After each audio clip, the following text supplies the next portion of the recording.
왜 우리나라 우유는 값이 비쌀까요? 먼저 구독과 좋아요 부탁드립니다. 외국에서 생활하거나 여행 가서 우유를 사 먹어본 사람이라면 우유 가격에 놀라곤 합니다. 미국이나 유럽의 경우 한국에 비해 우유 가격이 너무 싸기 때문입니다. 각 나라별 가격을 한번 비교해 볼까요?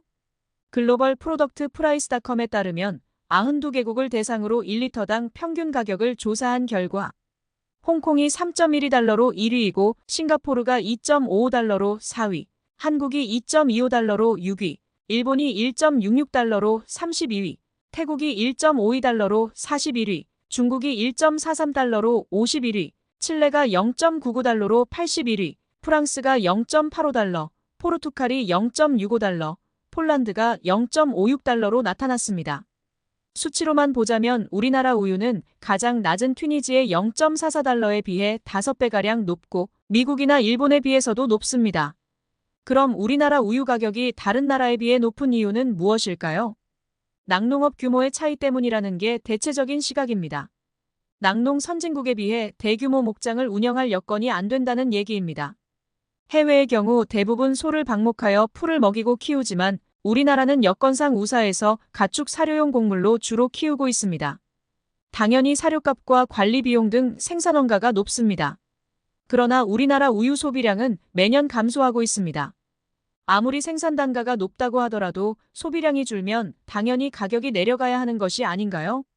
우리나라는 원유 생산비가 커지면 우유 가격도 높아지는데 그 이유는 원유 가격 연동제 때문입니다.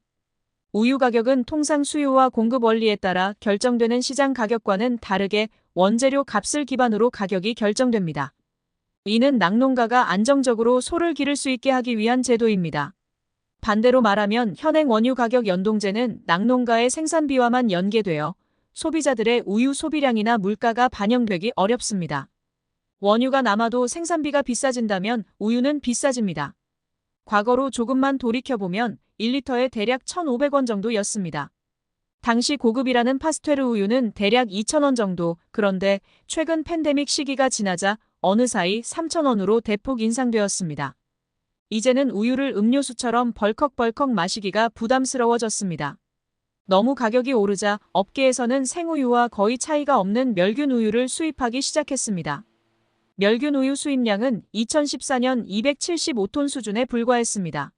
하지만 2018년 4,291톤을 시작으로 급격히 증가해 2020년 11,476톤, 2022년 31,146톤 등으로 꾸준한 성장세를 보이고 있습니다. 지난해 멸균 우유 수입 대상국은 모두 9개국입니다. 물량 기준으로 폴란드가 89%이고 호주 4.1%, 독일 3.9%, 프랑스 2.2% 순입니다. 멸균 우유의 소비자 가격은 1리터당 평균 2,000원 정도입니다. 국산 우유 제품 가격이 약 3,000원 정도인 것을 고려하면 33% 정도 낮은 가격입니다. 이제 수입 멸균 우유는 대형마트와 편의점을 넘어 온라인에서도 쉽게 접할 수 있습니다. 마켓컬리, 네이버, 쿠팡 등 웬만한 온라인 쇼핑몰에선 폴란드, 독일, 프랑스, 호주 등지에서 수입한 다양한 멸균 우유 제품이 구색 상품 형태로 팔리고 있습니다. 멸균 우유 수입량이 급증한 데는 국산 우유와 가격 차이가 큰 게 결정적인 것으로 파악됩니다. 낙농진흥회에 따르면 2023년도 10월 기준 생우유용 원유 가격은 1리터당 1,084원입니다.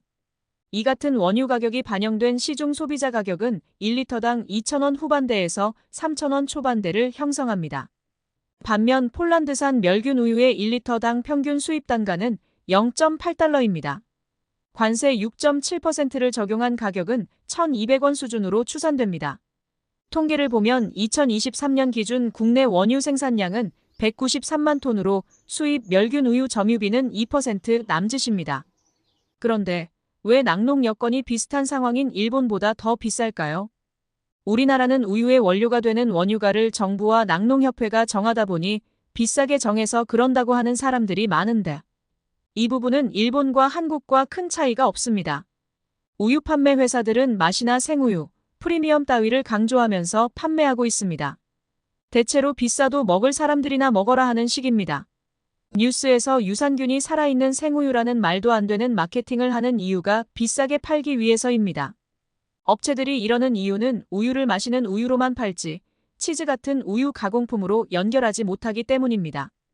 가공품 시작이 적은 이유도 있고 기술 개발을 게을리한 것도 있고 복잡한데 아무튼 우유 업체들은 생우유를 사서 팔아먹고 살려고 하니 우유값이 비쌀 수밖에 없습니다.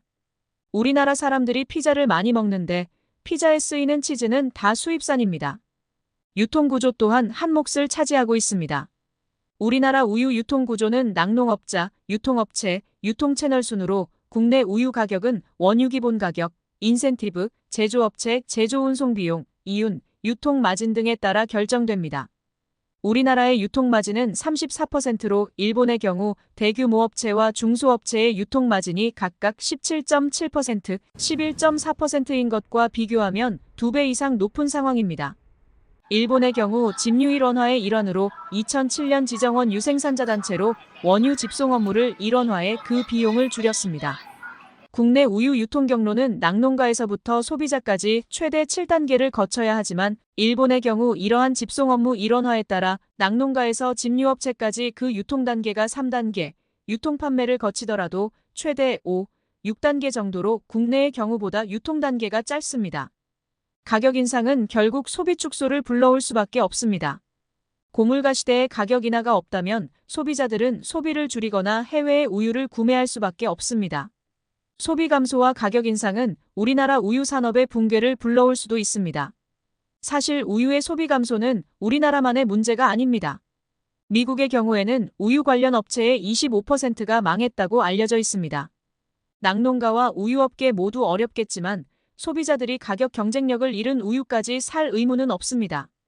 이제 우유는 필수품이 아니라 기호식품이라는 것을 알아야 합니다. 구독과 좋아요 부탁드립니다.